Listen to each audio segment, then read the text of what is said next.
생각 끄기 연습. 부제로는 아무것도 하지 않는 시간의 힘. 지은이는 올카 메킹이고요. 옮긴이는 이지민, 그리고 다산북스에서 출판했습니다. 지은이 올가 메킹은요, 뉴욕타임스, 가디언, BBC 등 전 세계의 주요 언론이 주목하는 최고의 닉센 전문가세요. 여기에서는 이제 닉센이라는 휴식법이 나오거든요. 폴란드에서 학위를 받은 후 지금은 배우자와 함께 네덜란드에서 거주하고 있는데, 일과 육아를 병행하며 매일 정신없이 바쁜 일상을 살다가 네덜란드 휴식법인 닉센을 알고서 매력을 느끼고 또 그것을 10년 동안 연구하면서 실제 삶에 적용하셨어요. 그래서 2019년 5월에 뉴욕타임스에 아무것도 하지 않는 휴식법 닉센을 소개하는 기사를 썼고, 그 기사가 그 주에 가장 많이 공유되는 기사로 꼽히는 등 아주 큰 반향을 얻었어요. 지금까지 15만 회 이상 전 세계에 공유되었고요. 이후에 영국이나 미국을 비롯한 세계 여러 매체에 닉센 전문가로 인터뷰를 진행하시게 되었죠. 이 책 생각 끄기 연습은요, 어떻게 보면 닉센에 대한 그 10년 연구 성과의 결정체다라고 말씀드릴 수 있어요. 아무것도 하지 않는, 심지어 생각조차 잠시 꺼놓는 휴식이 우리 삶에 얼마나 큰 영향을 끼치는지 보여주면서 일상에서 닉센을 실천하는 방법을 잘 안내해 주세요. 매일매일 휴일조차 정신없이 바쁘게 보내고 있다면 이 책을 통해 아무것도 하지 않는 시간의 힘을 한번 배워보시도록 해요. 온전히 나로 있는 시간, 몸과 마음을 건강하게 충전하는 시간의 힘을 깨닫게 되실 거예요. 차례를 한번 보시면 챕터 1에서는 우리가 제대로 쉬지 못하는 이유를 나누고요. 챕터 2에서 닉센이란 무엇인가, 챕터 3 아무것도 하지 않으면 달라지는 것들, 챕터 4 하루 10분 생각 끄기 연습, 챕터 5 행복은 멀리서 오지 않는다, 챕터 6 생각 끄기가 어려운 사람들을 위한 팁. 이렇게 구성이 되어 있고요. 진정한 쉼을 위한 그 닉센에 대한 이야기를 그럼 이 책을 통해서 한번 알아보시도록 하고요. 제가 중간중간 와닿은 부분들을 발췌독으로 읽어드리도록 할게요. 내가 내 삶의 주인이 되어 여러 가지 일을 척척 해낼 수 있었던 비결은 따로 있다. 내가 발견한 작지만 놀라운 비밀 덕이다. 무슨 비밀이냐고? 바로 닉센이다. 닉센은 아무것도 하지 않는, 심지어 생각조차 잠시 꺼놓는 네덜란드 휴식법이다. 이 작은 습관은 잠시도 숨 돌릴 틈 없던 내 삶을 완전히 바꿔놓았다. 닉센에 대한 사람들이 반응을 수집하고 분석하면서 나는 사람들이 더 열심히 노력해야 한다고 말하는 기존의 자기 개발 마인드에 질렸다는 사실을 깨달았다. 모두가 닉센에 공감하는 이유 중 하나였다. 닉센은 우리가 상상할 수 있는 가장 쉬우면서도 새로운 자기 개발 방법이었다. 하지만 나는 또 한 번 놀랐다. 우리는 닉센을 도대체 어떻게 해야 하는지를 몰랐던 것이다. 아무것도 하지 않는 것은 단순해 보이지만 사실 그렇지 않다. 사람들이 나에게 닉센을 더 많이 하는 방법을 물을 때마다 그들에게 10원씩만 받았어도 아마 지금쯤 남는 백만장자가 되었을 것이다. 많은 사람이 바쁜 상태에서 벗어나는 법을 배우고 싶어 했고, 이 책을 쓴 이유도 바로 그 방법을 알려주기 위해서다. 부디 세상 모든 사람들이 소파에 앉아서 닉센을 즐겨도 괜찮다는 사실을 깨닫기를 바란다. 닉센은 단순히 아무것도 하지 않는 것이 아니다. 닉센에는 그보다 많은 의미가 담겨 있다. 모두가 정신없이 바쁜 삶을 사는 오늘날, 아무 생각 없이 분주하게 뛰어다니기를 거부하기란 분명 쉽지 않다. 닉센의 개념에 익숙해진다면 바쁜 삶을 거부하기도 한결 편해질 것이다. 닉센은 여러분을 덜 바쁘게 만드는 데 도움이 된다. 하지만 바쁨은 문제의 일부일 뿐이다. 삶의 모든 영역에서 느끼는 압박도 문제다. 직장에서는 최선을 다해야 한다. 낭비하는 시간 없이 나날이 생산성을 올리도록. 집은 늘 말끔하게 잘 정리되어 있어야 하며 그런 방법이 있다면 알려주기를. 아이들을 창의적으로 또 예의 바르게 행동하도록 길러야 하고 아이를 망치는 온갖 방법을 알려주는 책을 읽도록 아이들에게 스포츠를 비롯한 기타 흥미로운 체험 활동을 시켜줘야 한다. 배우자나 파트너를 위한 내조나 외조도 잊지 말기 바란다. 우리 자신의 건강과 높은 기대는 또 어떤가? 식습관은? 스프릴리나와 케일을 먹었나? 최근에 헬스장에 갔는가? 다음번 마라톤에 뛸 준비는 끝났는가? 끝없는 요구사항을 듣자 하니 화가 치미는가? 그렇다면 마음 챙김 워크숍에 참석해서 더욱 차분한 내가 되어보는 것은 어떨까? 우리는 우리 자신이 현실에는 없는 존재가 되기를 기대한다. 우리는 우리 자신이 언제나 모두를 위해 모든 것이 되기를 바란다. 현대사회에서 인간으로 살기란 정말 피곤한 일이다. 이런 사고방식, 즉 있는 그대로의 우리로는 충분하지 않으며 완벽해지기 위한 길을 계속 찾는 것이 오늘날 각광받는 트렌드다. 하지만 또 다른 어떤 노력이 필요할까? 무엇을 더 해야 할까? 뭘 더 사야 할까? 닉센은 단순하고 미니멀한 라이프 스타일을 추구하고자 하는 인간의 욕망에 호소한다. 심플한 삶을 지향하는 분위기는 이미 몇 년 전부터 시작됐기에 나는 닉센을 향한 관심이 어느 날 갑자기 생겨났다고 보지 않는다. 아무것도 하지 않고자 하는 욕망은 역사가 길다. 그동안 잠시 활동을 쉬었을 뿐이다. 이 욕망에는 이름이 없었기에 대화의 주제로 삼을 수 없었다. 마침내 발음하기도 쉬운 닉센이 등장하자 상황이 바뀌며 대화의 물꼬가 트인 것이다. 무언가가 트렌드라거나 트렌드가 되리라고 결정하는 이는 누구일까? 특정 트렌드를 유행시키고 싶은 사람, 해당 트렌드를 선별하고 읽고 이에 관해 글을 쓰는 사람, 자신의 삶의 트렌드를 끌어들이는 사람일까? 메리엄 웹스터 사전에 따르면 트렌드란 우세한 경향이나 성향, 일반적인 움직임, 현재의 양식이나 선호, 발전 방향을 말한다. 사람들은 닉센을 점점 자신의 삶에 도입하고 있는가? 이것은 경향이나 성향인가?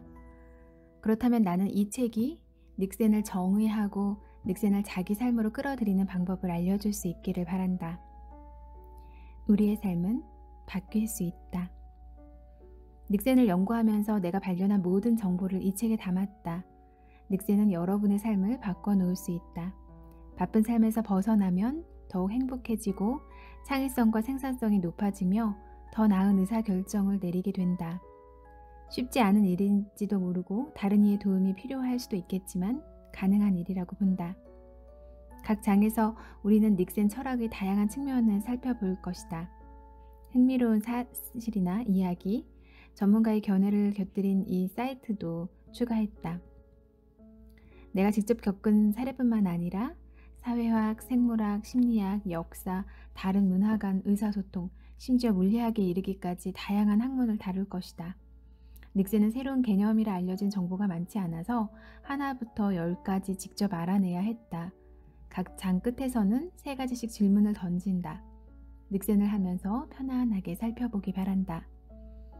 첫 번째 장에서는 먼저 우리가 끊임없이 바쁜 이유와 이런 현상이 우리의 건강과 사회생활에 어떤 영향을 미치는지 살펴볼 것이다.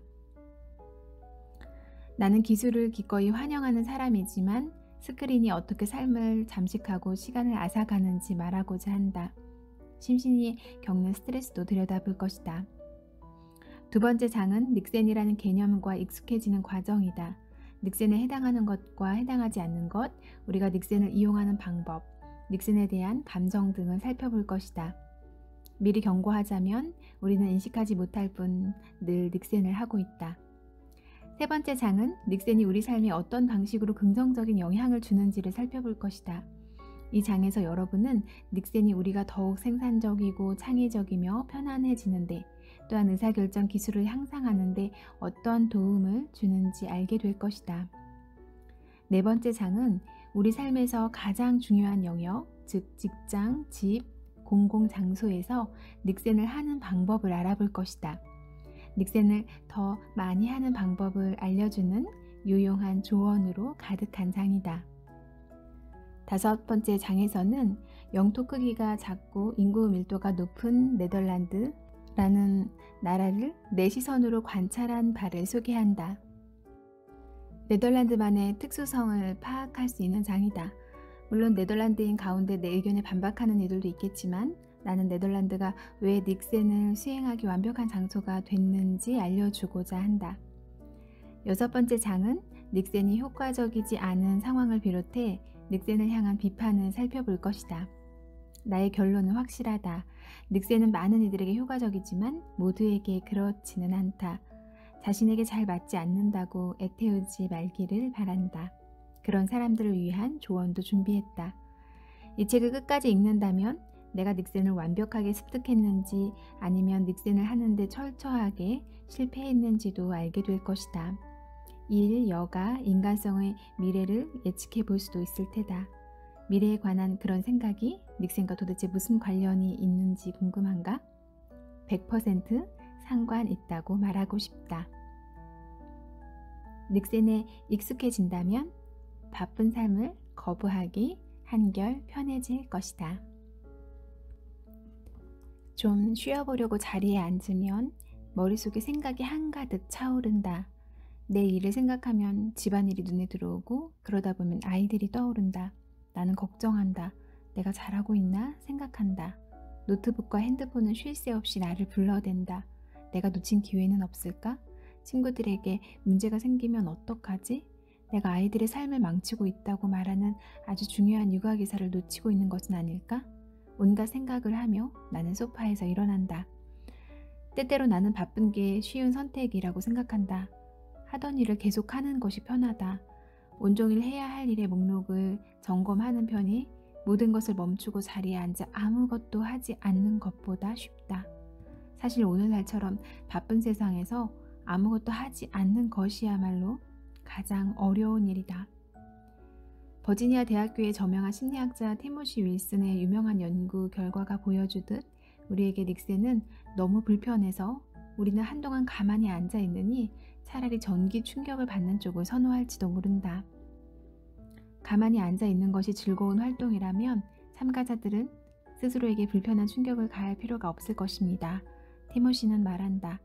하지만 참가자들은 자기 자신에게 불편한 충격을 가했다. 사실 윌슨과 그의 동료들은 아무것도 하지 않고 가만히 앉아 쉬는 것, 내가 닉센이라 부르는 것이 실험 참가자들에게 그다지 즐거운 일이 아니라는 사실을 알고 있었다. 하지만 참가자들에게 아무것도 하지 않는 것과 불편한 활동 가운데 하나를 고르라고 하면 어떤 결과가 나올지 궁금했다. 그들은 두 가지 실험을 진행했다. 실험 1에서 참가자들은 자극별로 육해도의 점수를 매겼다. 매력적인 사진을 보여주는 것과 같은 긍정적인 자극도 있었고, 경미한 전기 충격 같은 부정적인 자극도 있었다. 실험 2에서 참가자들은 15분 동안 홀로 남겨진 채 자기 머릿속에 떠오르는 생각을 즐기라는 지시를 받았다. 실험 참가자들은 전기 충격 장치가 계속 켜진 상태라 버튼만 누르면 언제든 충격을 받을 수 있다라는 사실을 알아차려 버렸다. 연구진들은 가만히 앉아 자신만의 시간을 즐기는 것이 실험의 목표이며 버튼을 누를지 여부는 전적으로 참가자 본인에게 달려있다고 설명했다. 실험 결과 67%의 남성과 25%의 여성이 생각하는 시간 동안 최소한 한 번은 스스로에게 전기 충격을 가했다. 실로 놀라운 결과 아닌가? 인간은 보통 고통을 피한다. 우리는 본능적으로 고통을 최소화하고 즐거움을 최대화하려고 한다. 하지만 실험 참가자들은 아무것도 하지 않느니 차라리 스스로에게 충격을 가하는 쪽을 선택했다. 정말 흥미로운 결과가 아닐 수 없다. 기술의 발명과 발전 덕분에 우리는 더 효율적으로 더 많은 업무를 수행한다. 자신을 비롯해 다른 이들을 향한 기대가 높아지고 있으며 시간을 쓰는 방법도 다양해지고 있다. 스마트폰이나 컴퓨터만 말하는 것은 아니다. 부엌을 개조한 뒤 나는 요리를 더 자주 했다. 요리하는 데 걸리는 시간이 줄어들었기 때문이다. 직장에서도 마찬가지다. 우리는 과거에는 할 수 없었던 수많은 일을 할 수 있습니다. 그 결과 기대치가 높아졌죠. 우리는 더 많은 일을 수행하기를 바랍니다. IBM이나 구글 같은 국제적인 대기업과 일하는 저명한 비즈니스 심리학자 토니 크랩은 이렇게 말한다. 우리의 삶을 편리하게 만들어야 할 기술적 진보가 우리에게 더 강한 압력을 가하는 것이다. 크랩은 늘 시간에 쫓기고 중압감에 짓눌리는 생활은 중상층 전문직에서 두드러진다고 말한다. 교육 수준이 높은 사람 가운데 한가한 사람들도 있습니다. 하지만 번아웃 비율이 가장 높은 사람들 역시 교육 수준이 높은 화이트 칼라 종사자입니다. 일에 짓눌린 기분을 곱씹고 이를 기록하는 사람은 교육 수준이 높고 부유한 전문직 종사자예요. 이 같은 상황을 낳은 것이 바로 긱 이코노미다. 긱 이코노미는 창작 활동을 하는 사람, 우버 드라이버, 기타 소규모 사업가, 기존 사업 종사자 등 단기 노동자에게 의존하는 고용 트렌드를 일컫는다. 이처럼 단기 계약이나 프로젝트를 바탕으로 이루어지는 계약은 안정적이지 않기 때문에 사람들은 스트레스를 받고 시간에 쫓기며 일에 압도당한다. 졸업을 하고 일자리를 구하고 은퇴할 때까지 한 직장에서 일하는 시나리오는 이제 과거의 일이다. 잠시라도 쉬는 것을 위험하게 생각하는 사람들이 점점 더 많아지는 이유다. 폴 돌러는 오랜 시간 일한다고 행복해지는 것은 아니라고 말한다. 물론 자신에게 적당한 노동시간은 사람마다 다르며 3시간 이하로 일할 경우에도 사람들은 불행해진다고 이야기하지만 말이다. 네덜란드 선생님과 함께 선생님이 주관한 전시회를 보러 가기로 한 날이었다. 그런데 그만 스마트폰을 깜빡하고 말았다. 결국 전시회가 열리는 장소를 찾아가지 못했고 아무에게도 이 사실을 알릴 수 없었다. 얼굴이 화끈 달아오르는 순간이었다. 지친 채 집으로 돌아오는 버스를 탔다.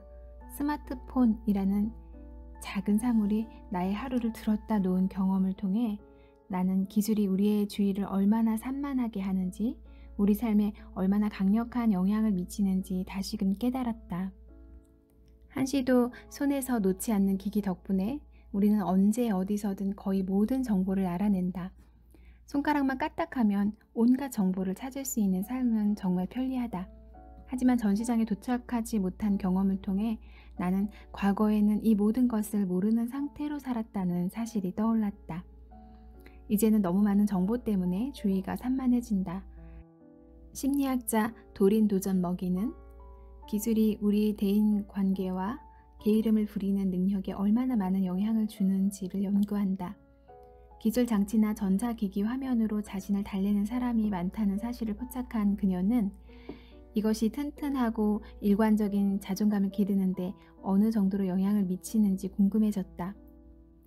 내면을 바라보고 자신을 달래며 자신에 대해 느끼는 감정을 알아가는 대신 우리는 전자기기를 바라봅니다. 내적 통제성 대신 외적 통제성을 갖게 된 거죠. 그녀는 사람들이 자신의 삶에 느끼는 통제의 수준을 가리키는 심리학 원리를 두고 이렇게 말한다. 외부 통제성으로 말미암아 우리는 늘 끊임없이 기기와 연결되기를 바라며 이런 주기에서 벗어나지 못하게 된다.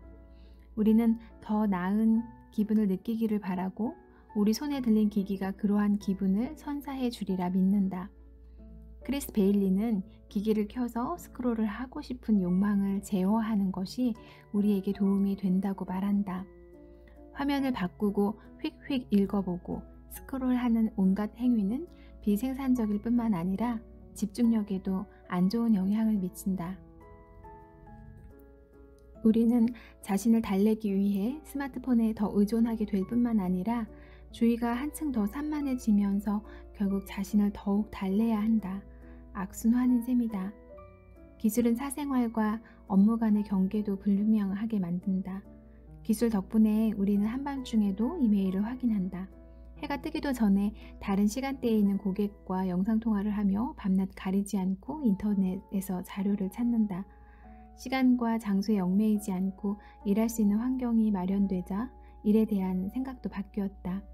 고용주는 직원들이 항시 대기하고 있다고 생각하고 직원들은 절대로 일에서 벗어날 수 없다는 기분에 사로잡힌다. 기술은 일과 여가 간의 경계도 흐릿하게 만든다.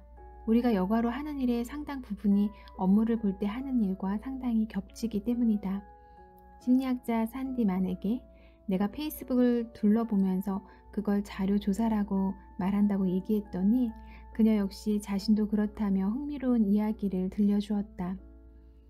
저도 숨을 쉬듯 페이스북을 살펴보면서 그걸 자료 조사라고 말해요. 그런데 흥미롭게도 정말로 자료 조사를 할 때 하는 행동과 거의 똑같죠. 바쁜 상태라 하면 우리는 보통 일을 생각한다. 하지만 이제는 다른 영역으로까지 침투하고 있다. 예를 들어 우리는 일하는데 더 많은 시간을 할애할 뿐만 아니라 아이들과도 점점 더 많은 시간을 보내고 있다. 부모 둘 다 그렇다. 남성들은 가정에 더 신경을 쓰는 남편이자 아빠가 되고 있으며 아버지 세대보다 집안일을 더 적극적으로 하는 등 집에서 시간을 더 많이 보내느라 바쁘다. 대부분의 집안일이나 육아는 여전히 여성의 일이긴 하지만 말이다. 자녀나 가족과 더 많은 시간을 보내는 것은 긍정적인 발전으로 보이지만 많은 사람이 이 때문에 더 많은 스트레스를 받고 더 바빠지고 있다. 특히 부모가 뉴욕타임스에서 말하는 책무가 막중한 탐욕스러운 직장에서 일한다면 더욱 그렇다. 근무 시간이 길고 사회생활이나 사생활을 거의 기대하기 어려워 보이는 분야를 생각해보라. 부모가 금융이나 법, 컨설팅 분야에서 일한다면 부모와 아이 모두 스트레스를 받으며 언제나 시간에 쫓긴다. 업무적인 기대에 그치는 것도 아니다. 부모를 향한 기대 역시 높아지면서 문제가 되고 있다. 오늘날 많은 부모가 자녀에게 제때 밥을 주는 것만으로는 무언가 부족하다고 느낀다. 그들은 유전자 조작 논산물을 사용하지 않은 유기농 식재료를 사용해 아이들에게 손이 많이 가는 집밥을 해줘야 한다는 압박에 시달린다. 그저 최선을 다해서 아이들을 기르고 사랑하는 대신 오늘날의 부모는 수없이 많은 육아서를 읽고 트렌드를 따라야 한다. 육아 트렌드를 파악하고 실천에 옮기는 데는 엄청난 집중력과 주의력이 필요하다. 바쁠 때 우리는 생산적이며 내 삶을 통제하고 있다는 기분이 든다. 해야 할 일을 적는 일정표나 다이어리가 인기를 끄는 이유다. 하루를 관리할 수 있는 작은 조각들로 나누면 만족감이 찾아온다.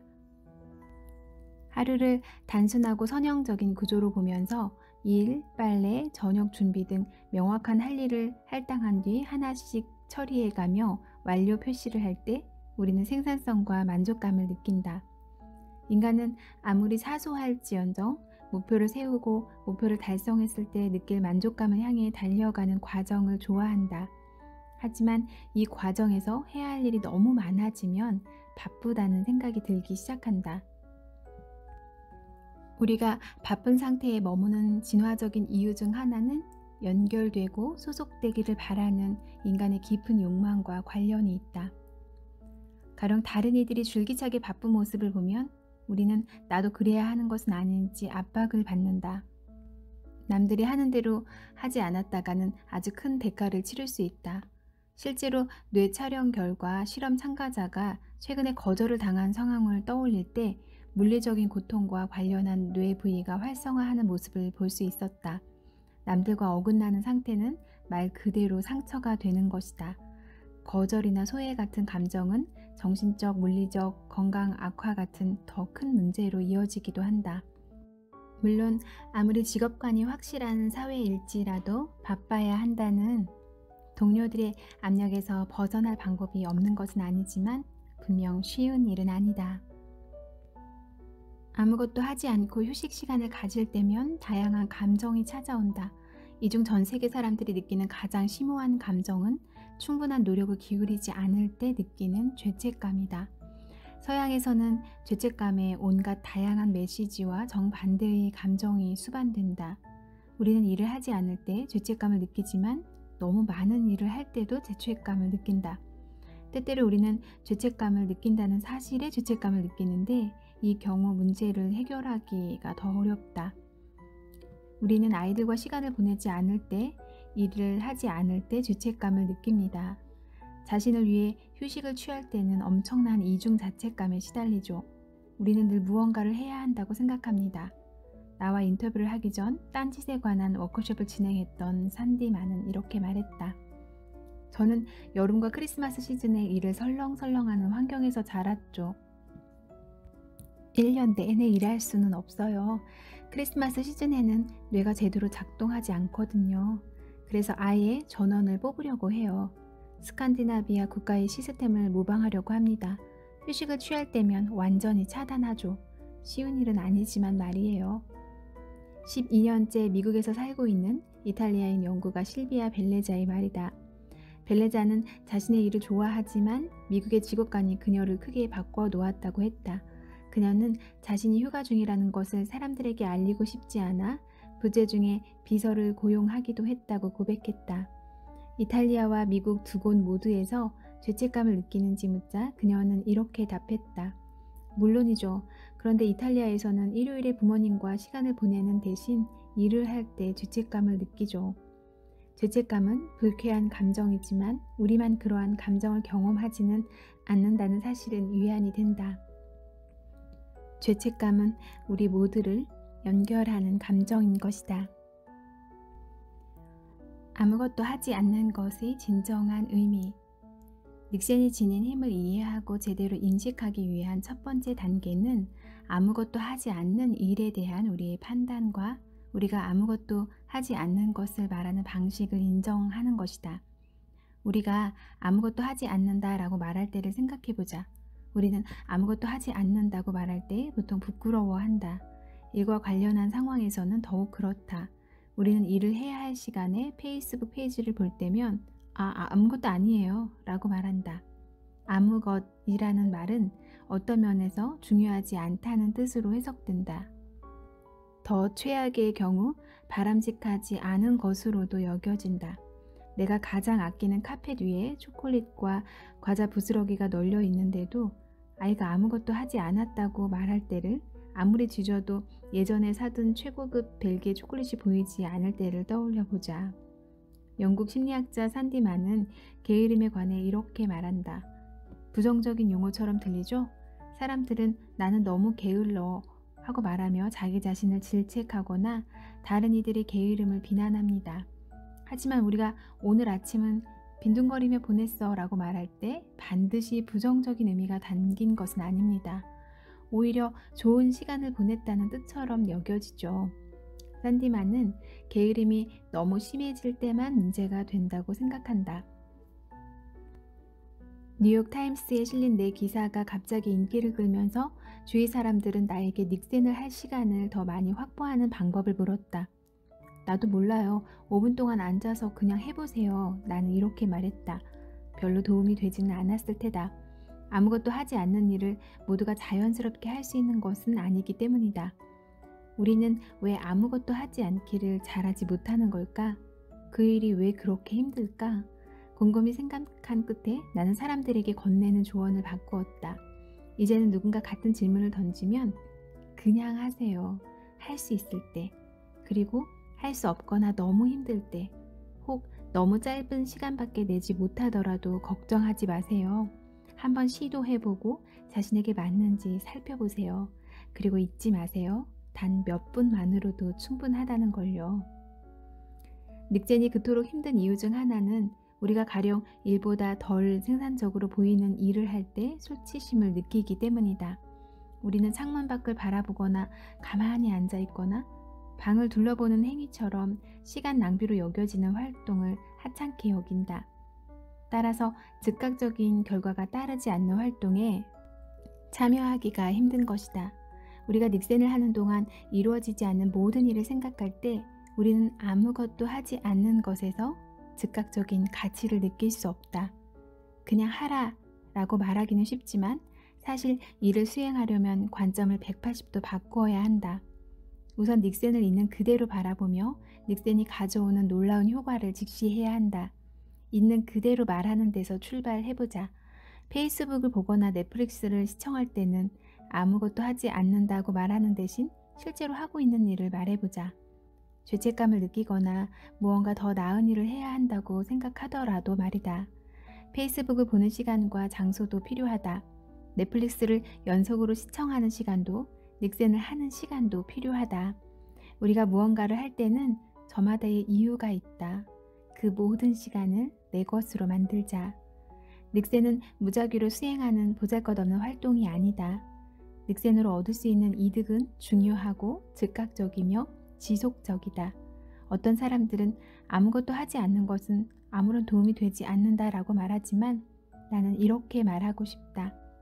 아무것도 하지 않는 데는 충분한 이유가 있다. 닉센을 수용하면 비로소 스스로에게 조금의 휴식을 허락할 수 있다. 바쁜 상태에서 벗어나 속도를 늦춰야 할 필요성을 깨닫게 된다. 닉센을 하려면 긴장을 늦추고 휴식을 취할 공간과 시간을 찾기 위해 노력해야 하지만 우리 자신이나 우리의 삶을 크게 바꿀 필요는 없다. 아무것도 하지 않는 시간을 원하고 필요로 하지만 자신은 그럴 자격이 없다고 생각하는 이들도 있다. 이들은 이렇게 생각할지도 모른다. 하루 동안 2주치 일을 해놓은 다음에 닉센을 할 거야. 집이 아주 말끔하고 아이들이 모두 잠자리 들었을 때 반찬을 잔뜩 만들어 놓은 뒤에 말이지. 여러분이 이런 사람이라면 닉센을 하기 위해 허락을 받을 필요가 없다는 사실을 깨닫기 바란다. 잠시 휴식을 취한다 하더라도 우리는 얼마든지 가치 있는 인간이 될 수 있다. 아무 일도 하지 않으면 뇌 또한 아무 일도 하지 않으리라는 생각이 한동안 지배적이었다. 하지만 라이클의 실험 결과는 달랐다. 그는 피실험자들에게 기능적 자기공명 영상 스캐너에 들어간 뒤 한동안 가만히 있으라고 요청한 다음 그 결과를 할 일을 준 다른 참가자들의 결과와 비교했다. 자기공명 영상 스캐너는 특정 뇌 부위의 혈류와 관련한 변화를 감지함으로써 뇌의 활동을 측정한다. 놀랍게도 일을 하고 있을 때 뇌의 특정 영역은 활동이 감소했다. 반대로 참가자들이 가만히 누운 채로 특정한 일을 하고 있지 않을 경우 뇌의 온갖 주요 연결망을 포함한 특별 네트워크가 활성화됐다. 라이클은 이를 디폴트 모드 네트워크라 부른다. 우리의 뇌는 늘 활성화되어 있습니다. 그는 우리가 아무런 일을 하고 있지 않을 때도 마찬가지라고 말한다. 라이클은 사람들이 특정한 일을 수행하지 않을 때 뇌가 어떤 움직임을 보여주는지 지도로 그리기 시작했다. 예상을 깨고 이때 뇌는 더 활발하게 움직였다. 게다가 이 특별 네트워크에는 언제나 뇌의 같은 부위가 관여했다.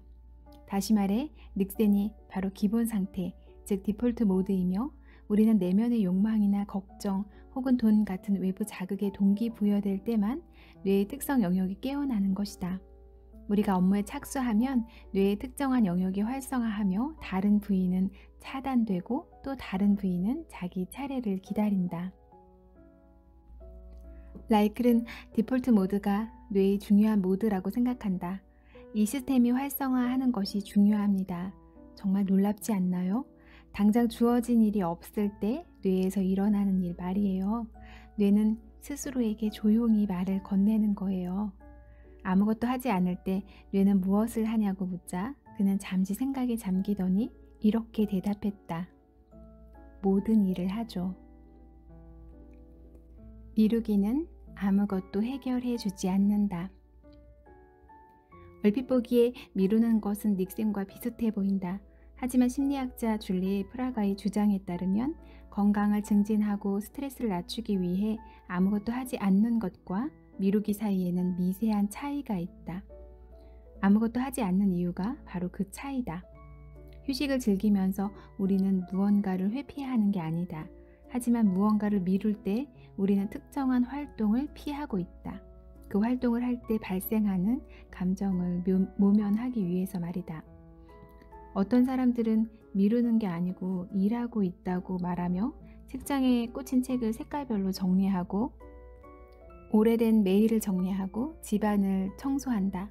은밀하게 미루는 방법이다. 일과 상당히 비슷해 보이기 때문이다.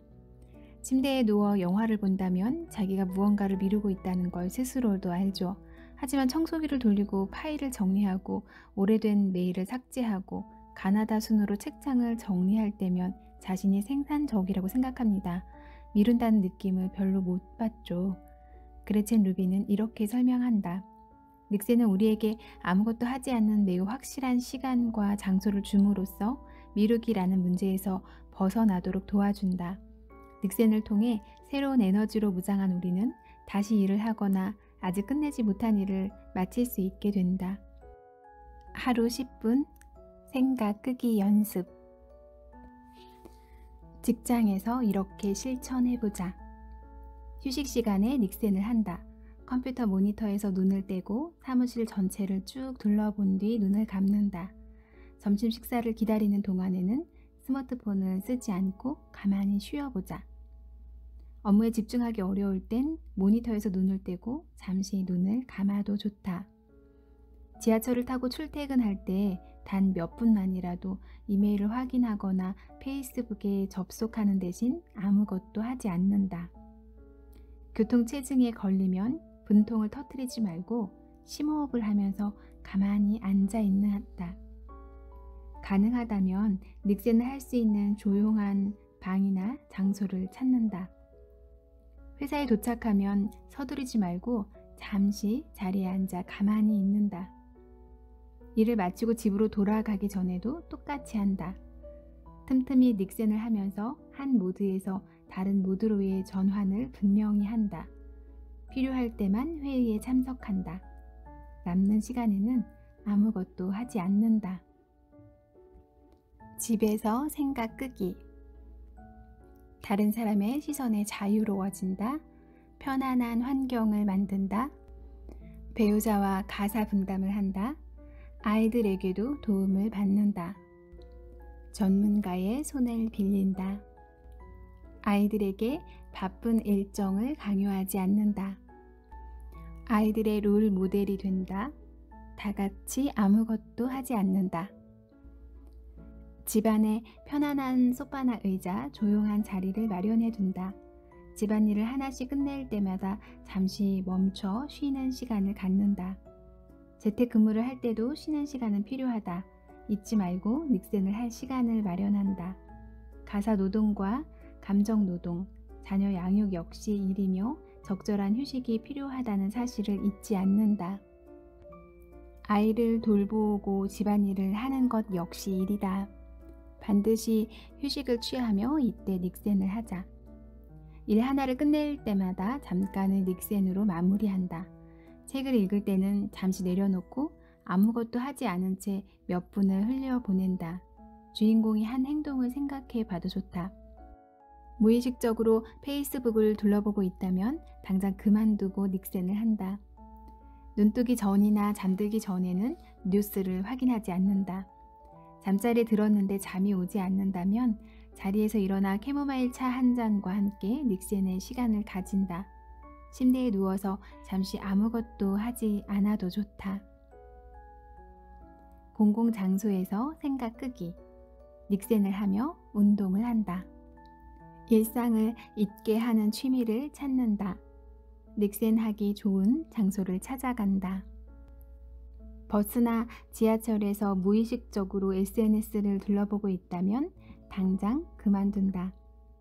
교통체증에 걸릴 때도 그렇게 한다. 휴일에는 해안가나 공원, 숲을, 산 같은 닉센하기 좋은 장소에 가도 좋다. 버스를 기다리는 시간에 닉센을 한다. 의사의 진찰을 기다리는 동안 닉센을 한다. 어떤 약속이든 기다리면서 닉센을 한다. 카페나 레스토랑에서 친구나 애인을 기다릴 때 잠시 아무것도 하지 않는다. 영화관에서 영화가 시작하기 전에 머리를 식힐 겸 아무것도 하지 않는다. 여기까지 읽어드렸고요. 달콤한 게으름이 아무것도 하지 않는 시간, 그 생각 끄기의 시간 10분, 아니면 정말 짧은 시간이라도 그 단 몇 분이라도 나에게 이런 휴식 같은 닉센의 시간을 주는 것이 정말 필요하겠다라는 생각이 들었고요. 저도 한순간도 가만히 있으면 약간 죄책감처럼 무언가를 계속 그 시간 속에 어떤 행동을 채워야 한다라는 그런 강박이 있었는데 이 책을 읽으면서 정말 그 짧은 순간순간들을 즐길 수 있는 지혜를 얻을 수 있었어요. 여러분 잘 들어주셔서 감사하고 들으신 다음에 잠깐 몇 분 동안 아주 짧은 순간이라도 생각 끄는 연습을 해보시기를 바랄게요. 감사합니다.